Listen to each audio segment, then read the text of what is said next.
Father God, in the name of Jesus, nagpapasalamat ako sa bawat luhang na ibuhos sa panalangin. Ayon sa awit 56 verse 8, iningatan mo ang bawat luha sa iyong bote at iyong itinala ang mga ito sa iyong aklat. Ipinag-uutos ko na walang isang luha ang nasayang. Bawat luha ay may dalang prophetikong pangako. At ngayon, ang mga pangakong iyon ay isinaaktibo. Lord Jesus, para sa lahat na umiyak sa harap mo, ipinapahayag ko na ginagawa mong sayaw ang kanilang pagluluksa. Ayon sa mga awit 30 verse 11, iyong hinuhubog ang kanilang sako at binibihisan mo sila ng kagalakan. Ang bawat pasanin na kanilang dinadala ay inaalis. Ang bawat bigat na kanilang dinadala ay natatanggal. Malaya na sila in Jesus' name. Sinisira ko ang bawat tungkulin ng kahihiyan at kahihiyan sa kanilang mga luha.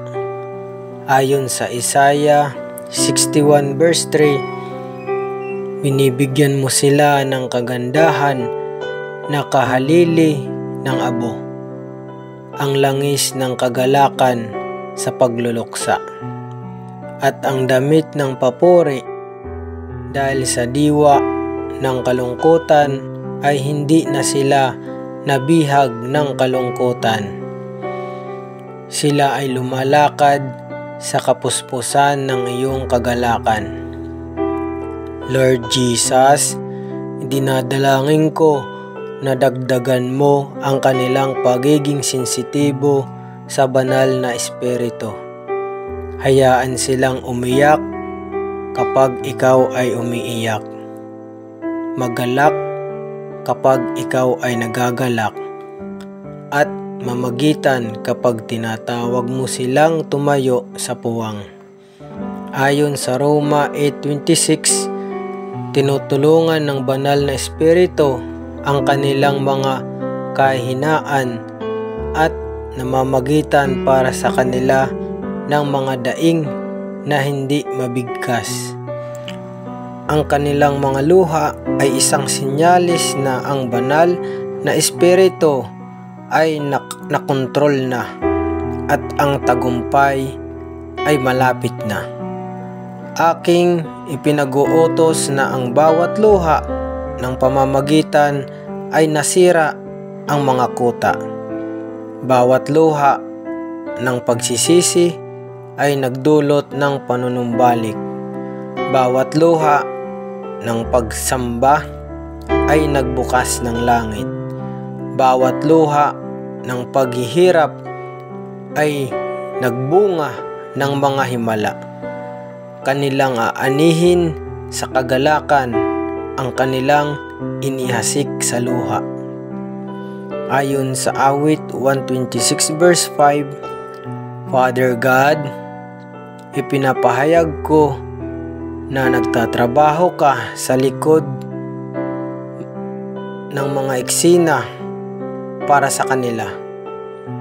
Bawat luha na kanilang iniyakan ay nag-udyok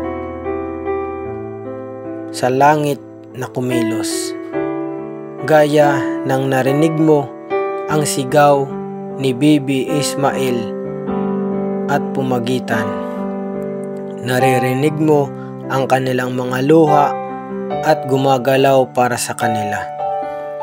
Kung ano ang hindi nila magawa sa mga salita, ang kanilang mga luha ay nagagawa sa kaharian ng mga espiritu. Ang kanilang mga luha ay nagpapakilos sa iyong puso, at ikaw ay sumasagot ng mga himala, mga pambihirang tagumpay at mga banal na interbensyon. Lord Jesus, huwag nilang kalimutan na ang kanilang mga luha ay hindi nasayang. Iniingatan mo sila, itinala mo sila, at sasagutin mo sila. In Jesus' mighty name, Amen. Thank you, Father God. Thank you, Lord Jesus Christ. Thank you, Holy Spirit.